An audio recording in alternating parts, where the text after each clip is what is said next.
É um momento de grande orgulho receber este prémio pelas mãos desta Excelência Presidente da República.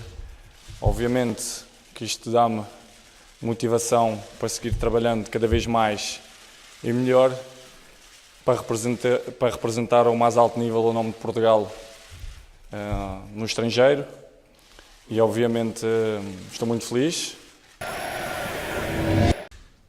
Cristiano Ronaldo, agradeço-lhe o contributo que tem dado à Seleção Nacional. Agradeço-lhe o contributo que tem dado para a difusão do nome de Portugal no mundo. Agradeço-lhe aquilo que representa para os portugueses, as alegrias que lhes tem trazido. Estou convencido que vai continuar a maravilhá-los com a sua arte.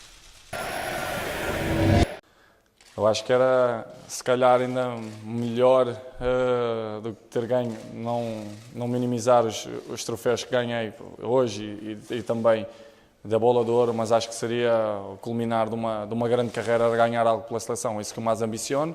Obviamente sabemos que é uma tarefa difícil, porque todas as equipas que estão no Campeonato do Mundo querem ganhar, mas vamos tentar dar o nosso melhor, pensando jogo a jogo, a fase de grupos, e depois tudo é possível. Vamos ver e pensar...